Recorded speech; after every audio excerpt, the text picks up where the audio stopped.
Jason Holder. Well, he played an important knock in the third test, the first innings, along with Joshua De Silva.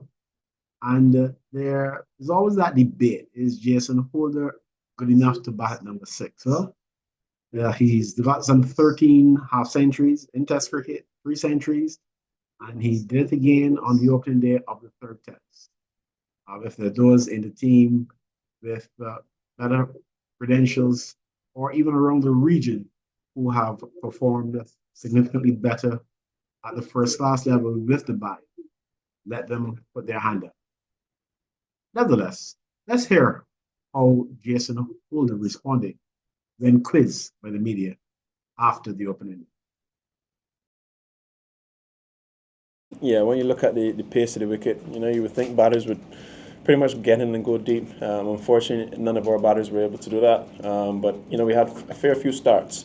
But I guess it was a bonus day, a bonus at the end of the day for us.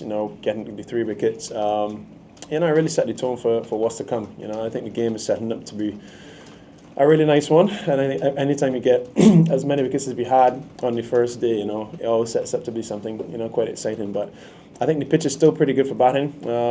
And they've got two quality players at the crease at the moment, which we've got to dismiss and then get into the lower to middle half.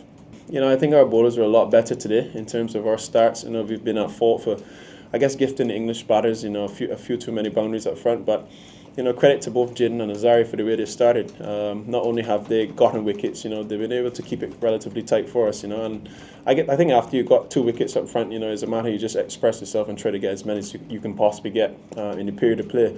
At that point, runs are irrelevant at that time, so we could attack. So it's just passes of play, and I think we played that passage really well. I think at the stage where he got out, I was trying to get past the two spells from both Wokes and Atkinson. At that stage, I think the ball started to do a little bit more. It was quiet for a bit, but then it started to swing a bit more. So yeah, just trying to get past that phase and then try to be a little bit more expressive to whoever else was to come after that. I knew Woody was deep into his workload in terms of the amount of overs he was asked to bowl, and then obviously coming with a sharp ball plan on a very slow wicket, it takes a lot of effort. So I wasn't really expecting him to come back too soon after. So maybe if Bashir would have came back, I'd probably try to push the game a little bit more. But it's a tactical game at that stage where I'm sure Stokesy would have set the field back for me and put the pressure on the other batter to make the score move. So yeah, just unfortunate. The ball I got, it was a decent ball. It swung pretty late after it started to look to leg, but having said that, was happy, the way battled through it and, was able to get, a start. Look, for me, my form for me has been, I haven't really been too worried, the way I've been going. I feel as though I've been, getting starts. Starts hasn't been an issue. It's just really carrying on. Yeah, the trend and pattern for this series as well. I had to start in each test match, at each venue.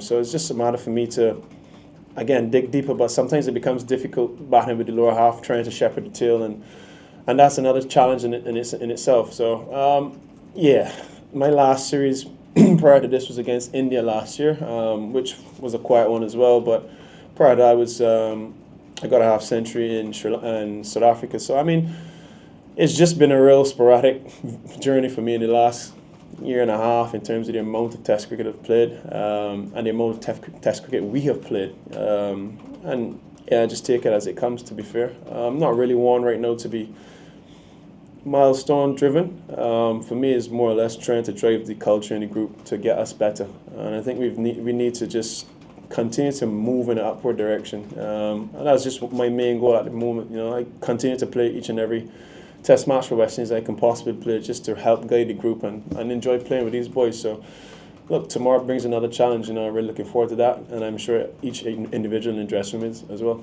When we went on the field, Craig said to the boys, look, runs on the board. How many other runs we had on the board, it was just a total on the board. So for us, again, at that stage of the game, you got 40 minutes to run in the ball. You give everything you can give at that present time, and hope that you can hold on to all your chances, and we did that this evening.